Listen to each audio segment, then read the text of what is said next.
Hello everyone, it's Mr. Burden. I am in the week 9 folder right now. If you watch the week 9 e-session, this is going to be more of a review for you, but we moved to target 3, which is about creating professional business documents essentially. And so the directions are a little bit different. I thought by making this video that this would help you do this very well. So here we go. So I'm going to talk about the directions here, and then I'm going to give a little demonstration about how to create a professional looking letter. So first, watch the week 9 e-session as it becomes available. I think that'd be the most helpful, but you're watching this, this works too. Second, study the formatting of the business letter attached to this post. Notice the alignment and spacing from the top of the document to the bottom. This is how your letter should look. This is how your letter that you will write should look as you follow the directions below. So I'm going to go ahead and click this. So I set these different pictures here for you to go ahead. I thought they would be helpful to you as far as when it comes to understanding what a professional letter looks like. So here's what it looks like. One, all your page margins should be set to 1 inch. You should always start off your letter with a return address and the date. So the return address is the address of the person who is writing the letter. So in this case, it's John Smith. If you look all the way to the bottom of the letter, that's who's writing the letter. And this is John Smith's address, 1234 Mary Street. You can see I made it up there. But the reason why you put the return address at the top is because when you send a letter through the mail, your return address is on the envelope, but what happens is when people open up the letter, okay, they'll take out the letter and they'll typically throw away the envelope. So that's the reason why you also put the return address on the letter itself, is so people can toss away the envelope. But if they keep the letter, then the address is right there. They don't have to do extra steps to, either keep the envelope in the first place or go look it up later. So you put the return address of the writer. Then you put, so their street address, city, state, zip code. Then you press enter once, and then you write the date that the letter is written. Then you do a quadruple space, which means you press enter 4 times. So 1, 2, 3, 4. Then you write who you're writing the letter to. Okay, in this case, the receiver of the letter, the recipient, is Stephanie Jackson. You write her name, street address, city, state, zip code. Press enter 2 times, 1, 2. Then this is called your salutation or your greeting. So this is where you would say dear or hello or hi or whatever makes sense. Right here you put their name. Notice then there is the colon right there. So so that's the 2 dots. Then you do a double space, 1, 2. You write the body of your letter. So this is where you're going to write your message. Then you press enter 2 times. And anytime oftentimes, typically you're probably going to have multiple paragraphs in your body, and you just double space in between paragraphs. So once I'm done with my last paragraph, I press enter 2 times, 1, 2. Then I have my complimentary close. So that's the respectfully or thank you or sincerely. There's a lot of different ways that you can say it. You could Google some other ones if you wanted to.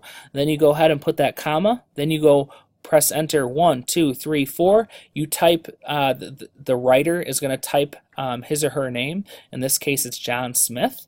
Then if this is business, you would press enter, and then you would put like their job title. So John Smith is a manager. And the reason why you have this blank space in between the complimentary close and the typed John Smith name is because if you were doing this professionally, what you would do is you would print this version out, and then you would take it and you would sign it right in that space. And the reason why you sign it is it gives it a little bit more of a personal touch. When you're sending out that letter, it's a little bit more personal to the person who's receiving it when that signature is there. But signatures also aren't always legible, meaning they can't always read it, so that's why you type the name too. So I'm going to show a quick little demonstration on how you can go about doing this. So I'm going to do this in Google Docs. You can do this in Doc or Word. So first thing that you should do is you should give your letter an appropriate name. Okay, I'm going to name it the same as the assignment. I'm actually going to put demo just as a reminder to myself that this is just a demonstration, so I'm going to delete it. But you don't have to put demo when you're done, when you do this. Then just make sure you put in the proper folder. We created a folder, a course folder in week 1, so just go ahead and find it in your in your folder. So go ahead and you can do that. Then let's go ahead and start typing our letter. So the first thing is, oh, I'm actually going to go back to the directions. So let's go ahead and read this now. So what kind of letter are you going to be typing? That's where this comes in. So please come up with what you think is appropriate professional response to the letter written by Agency Next, which you can open up right here.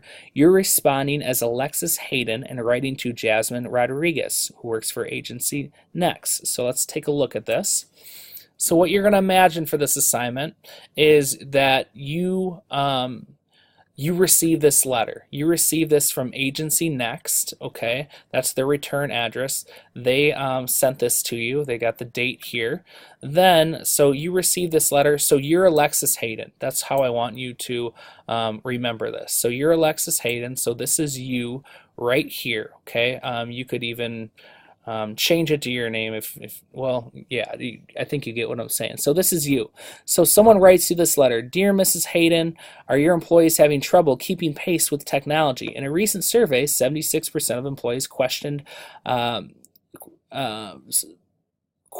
responded by saying that they felt they did not understand enough about the technology of their companies, and that this lack of understanding was interfering with their productivity. And you can go ahead and you can read the rest of the message. I don't think I need to read it here. And then, so Jasmine Rodriguez is the one who sent you this. So you're going to respond to Jasmine here, and you're going to respond to however you want. Just do it in a professional. So what exactly you say back to her is completely up to you. So when you are writing your letter, what you're going to do is you're going to go ahead and put Agency Next. You can even go, if you wanted to, you could copy and paste the address right here. So I'll go ahead and do that. Typically what you want to do then, since you're writing it specifically to Jasmine, you don't want to go like this because this looks like a home address. What you want to do is you put the company name.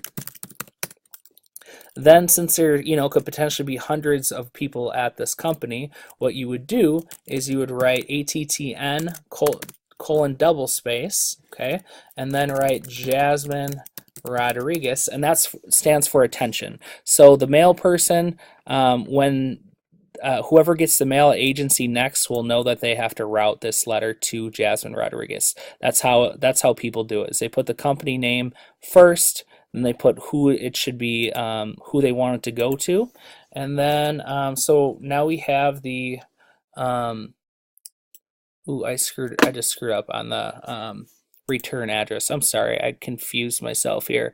So the return address, what I just put here, but that's okay. You know what? Teachers make mistakes too. So this is a good example of me making a mistake. So I put the sender's address. What you want to do is you want to put the receiver's address, or excuse me, the return address, the person who is writing the letter. I can't talk today. So what you're going to do is you're actually going to use this, because remember, you're Alexis, so this is actually the return address. Then what you do is you go ahead and type the date. This is the date I'm making this. And then what you do is you press return 1, 2, 3, 4, okay? When you quadruple space, so again, 1, 2, 3, 4, it's actually 3 blank lines. A lot of people think it's 4 because it's called a quadruple space, but it's not, because the 4th line is where you start typing. Now this is where that makes sense, how I explained. You actually put the person you're sending, the company they're sending to, attention, and then you go right here. If I look back, you can see I'm following this exact format right here. And I don't need to put my name up here or Alexis's name, because it's going to be at the bottom of the letter. Then I go ahead and I say, Dear Miss Jasmine Rodriguez, this is where I write the message / body of my letter. You can write whatever response you want here as long as you keep it professional. This is where you would write the second paragraph of your body. And then go ahead and then you would put your salutation at the end, comma, 1, 2, 3, 4 for the quadruple space. You can put Alexis Hayden. I'd even be fine if you put your name too. Then you could put director. Sounds nice and fancy. And then remember, this is the spot where you would go ahead and sign it. You can either leave it blank, or if you want, you could, I can't type today, or if you want, you could actually go and pick out something, you know, that looks like a signature. In real life, what you would want to do is you would want to make sure that it's signed there, but for the purpose of this assignment, you can either leave it blank or you can actually do that. So there's one final step that you're going to do is I'm going to go ahead and zoom out here. Okay, you want to center it vertically on your page. You don't want this big thing at the bottom, empty space right here. So there's nothing fancy to going about doing this. You just go one, you just eye it up. So just press enter, move it so the top is about, you know, the top blank part is about the same as the bottom. So just go ahead and use your eyes to do that. And once you feel like you have it nice and centered, you can zoom back in and you are good to go. Just go ahead and make sure you proofread and everything along those lines before you go ahead and do that. And this is how you are going to complete it. Then you just go in here, copy and paste, click right here, go to the right submission box, paste it, go down, click submit. I'm going to hit cancel because I'm not going to submit it.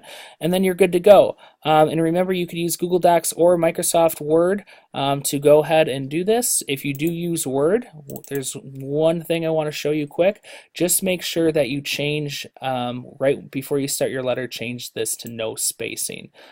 Basically, what happens is when you have it set to this normal one, it will automatically give it a little space every time you press paragraph, excuse me, anytime you press enter. So this is, I'll show you here what I mean.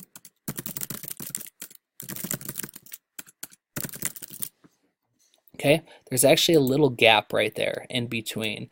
So that's kind of what the default is, but if you change it to no spacing, it actually gets rid of that little space in between that it'll automatically give. So I want you to make sure that you don't have it like this.